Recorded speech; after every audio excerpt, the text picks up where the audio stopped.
Team Grind, how you living? It's the kid, DreyThe and I am back with another video. What I'm gonna talk about this video today. I'm gonna come up here and admit, when it comes to this whole Clarissa Shields thing, I was wrong. I was on the internet thinking, this guy, Maserati Bud, he ain't had no real proof. No, I thought he was just talking like he knew Clarissa Shields, but he was, faking the funk like they was together, because what he's putting out wasn't really no hardcore evidence like that for real. I'm like, where's the pictures? Where's the text messages and all that?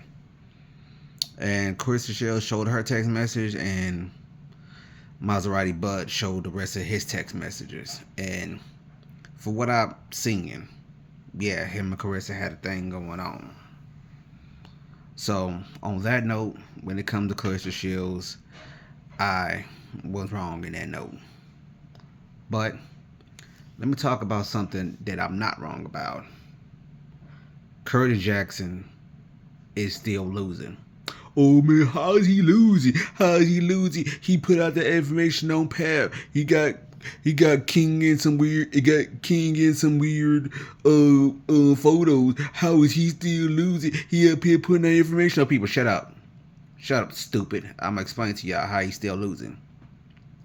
Cause what people want to hear is bars. People want to hear you rap. You got called out in a rap battles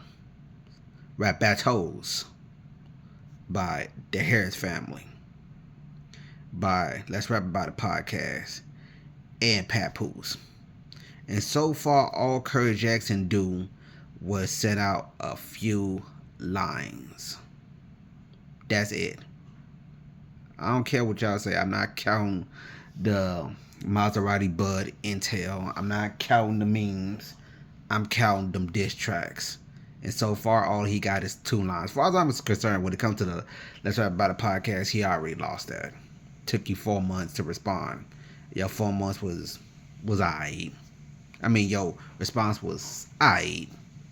It wasn't messing with what Fabulous did.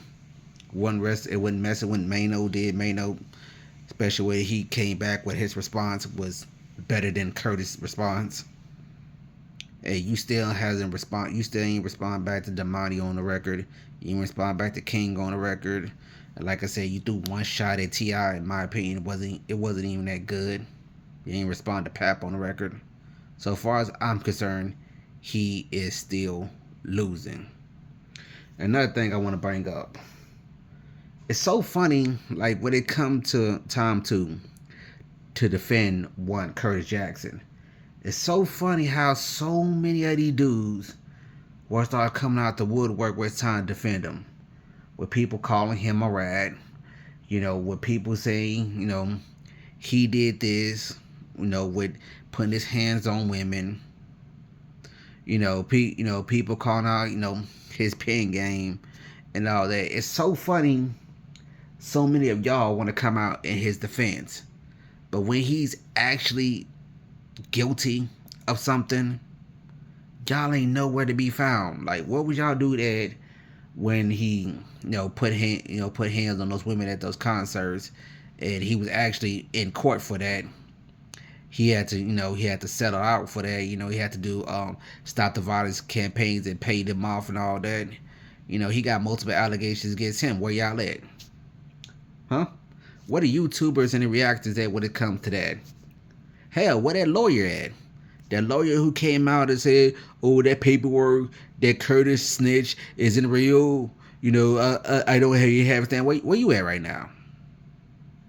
Where you at? Why you not up here talking about that court case that he had? Where he hit those women? Where you at, bruh? That's what I thought. Y'all dudes ain't nowhere to be found when it's time to hold Curtis Jackson accountable. Y'all ain't nowhere to be heard. And imagine if LL said after Cannabis dropped his second round Okay, yo. Imagine if LL came out and said, you got to sell records for me to respond to. The whole hip hop community would look at LL like he crazy. But when it come to Curtis Jackson, y'all don't want to do it. Because for some reason, y'all have this fetishization of Curtis Jackson. Y'all think if he takes an L, which he took in plenty of L's before, y'all like to cover it up. Y'all like to distract people when you take an L. But for some reason, y'all think if Curtis Jackson goes down, y'all think the world is going to end. He's a human being. He's a person. He ain't no God. All this, he don't need to rap crap. We not trying to hear it. We ain't trying to hear that. Rap. And also, let me say this right now. I heard he coming out with a new album. If all your responses on that album, to me that shit is weak. Cause you telling me you need months to respond? Now, I'm not you got 24 hours, you got 48 hours.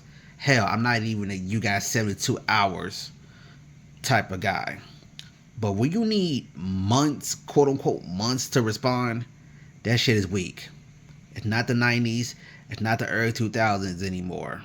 All that we gotta wait till your next project to hear your response. Nah, bruh. Drop your response soon, or I got you losing the PAP. I got you losing to the Harris family. Drop your response soon, or I got you losing, because I already got you losing to the Let It Rap About It podcast. And the funny thing is how so many Glazers come out, want to do so many like pro Curtis Jackson videos, always want to talk about Curtis Jackson 24/7. Black Child, shout out to Black Child. Black Child ain't spoke about it, this beef, in almost 9 years. But y'all mad at him for giving his part on the situation. But y'all not mad at Tony Yayo doing an interview every 2 seconds glazing Curtis. Y'all ain't got no problem with that. Shout out to 01, aka Nemesis, who is part of Ja Rule's old clique, Cash Money clique. He got a YouTube channel. And guess what? He not glazing Ja Rule every 2 seconds. Like Uncle Murder. Like Tony Yayo. Like these other clowns out here. Everybody got to come to his rescue when people going at him. It's sad. That's the end of this video. Make sure you like, comment, subscribe, and share it on your social medias. Remember, every season, grind season, it's the underground takeover, man. Let's get it.